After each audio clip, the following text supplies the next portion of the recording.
नमस्कार, मी राणी कासलीवाल. आपण पाहत आहे डिजिटल अहिल्यानगर आणि आता आपण आहोत अहिल्यानगर शहरातील सक्कर चौक यामध्ये आणि आता रात्रीचे 12:30 वाजले आहेत. आपण माझ्या मागे पाहू शकता मोठ्या प्रमाणात या ठिकाणी पेट्रोलसाठी रांगा लागलेल्या आहेत. दरम्यान गुजरात मध्ये देखील पेट्रोलसाठी मोठ्या प्रमाणात रांगा लागलेल्या पाहायला मिळालं. फेसबुकच्या माध्यमातून कोणीतरी पोस्ट केली की रात्री 12 नंतर पेट्रोल मिळणार नाही आणि त्याचे परिणाम अहिल्यानगर मध्ये सुद्धा पाहायला मिळत आहेत. आपण पाहू शकता मोठ्या प्रमाणात या ठिकाणी पेट्रोल साठी लोकांनी अर्ध्या रात्री अक्षरशः गर्दी केलेली आहे आणि मोठ्या प्रमाणात रांगा आहे.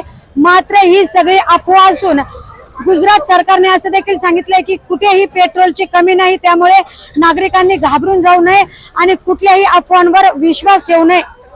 आता आपल्या बरोबर पेट्रोल पंपाचे सुपरवायझर आहेत, जाणून घेऊ त्यांच्या ही प्रतिक्रिया.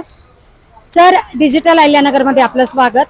आपण पाहतोय पेट्रोल पंपावर मोठ्या प्रमाणात रांगा लागलेल्या आहेत. तुम्हाला कंपनीकडनं असे काही मेसेज आलेले आहेत का की पेट्रोलची कमी आहे, पेट्रोल मिळणार नाही, डिझेल मिळणार नाही, अशी काही तुम्हाला इन्फॉर्मेशन आलेली आहे का? नमस्कार, मी सुनील गोडे इथे शिफ्ट सुपरवायझर म्हणून काम करत आहे. तर आमच्या कंपनीकडून आम्हाला तशी काय अजून प्रतिक्रिया आलेली नाही आहे. आमच्याकडे सध्या पेट्रोल व डिझेल पूर्ण प्रमाणात चालू आहे.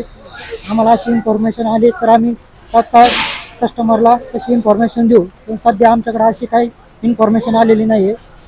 तर आता मोठ्या प्रमाणात नागरिक इथे गर्दी करतायत, काय सांगाल? आता नागरिकांना अफवांच्या अभावी ते गर्दी करू राहिले. त्यांना अफवा पसरलेली आहे की पेट्रोल शिल्लक नाही, डिझेल शिल्लक नाही. त्यामुळे कस्टमरचे भीती निर्माण झाली की पुढे पेट्रोल भेटत आहे का नाही भेटत आहे, त्यामुळे त्यांनी गर्दी केलेली आहे. ओके, धन्यवाद सर.